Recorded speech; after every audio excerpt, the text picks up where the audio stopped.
Bonjour et bienvenue sur une nouvelle vidéo sur la cybersécurité. Donc ici on va voir comment injecter une faille CSS dans un événement on-click avec des chevrons et des doubles cotes en HTML qui sont encodés avec une simple cote et l'anti-slash qui est échappé.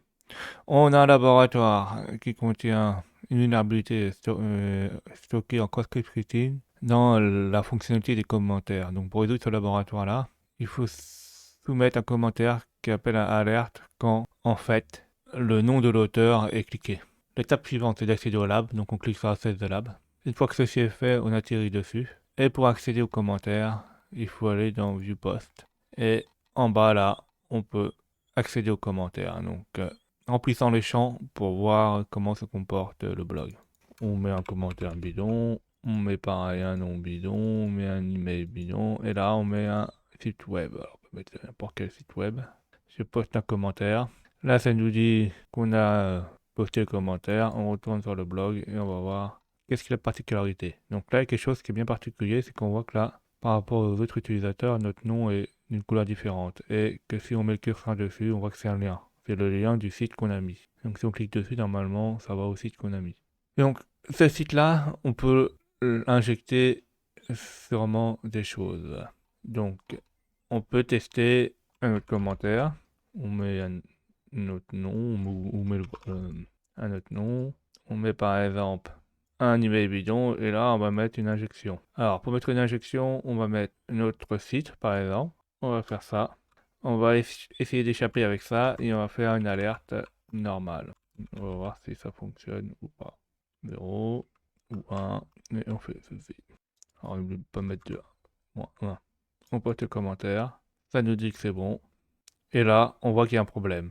On voit qu'en fait, quand on va sur le lien là, on voit dans le lien là qu'on a http://www.toto, on a notre variable là, et on voit qu'en fait nos codes qu'on a mis elles sont échappées par un anti-slash. Donc en fait il a reconnu notre code et il l'a échappé avec les anti-slash. Donc ça se trouve il faut encoder l'anti-slash avec une méthode qui s'appelle en HTML entity. J'ai créé moi-même un script qui permet de faire dans au WhatsApp. Sinon, vous pouvez aller sur Cyberchef dans HTML Entity et là, vous pouvez encoder vos exploits ou vos injections. Donc, comment il faut faire sur au WhatsApp. Donc, vous mettrez dans les commentaires le lien, récupérer le script. Il faut cliquer sur script, sur la croix verte, sur script.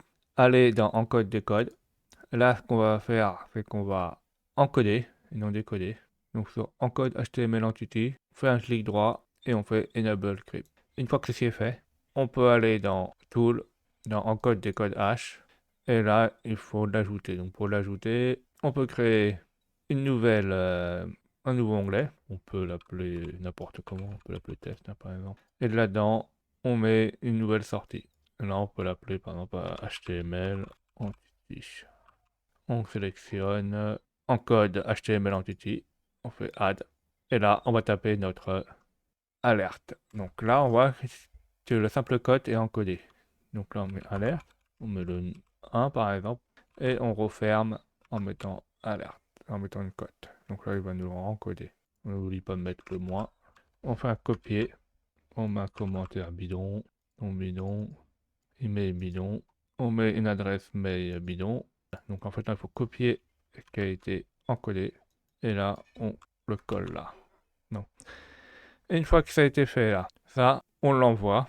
Donc on fait post comment et là ça nous dit que notre laboratoire est résolu. Mais en fait on n'a pas vu que que l'alerte s'est activée. Et il a dû sûrement tester le truc en interne et que ça a activé ceci. Donc pour voir si l'alerte fonctionne, on va dans Back to Blog et on clique sur le nom. Et là on voit que ça fonctionne. Alors, il faut faire super attention à ce genre de choses, hein.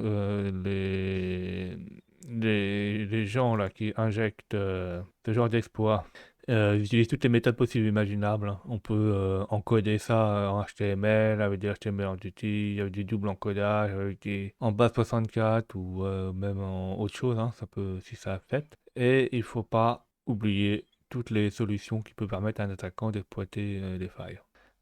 Donc, merci d'avoir vu cette vidéo, mettez des pouces bleus et abonnez-vous.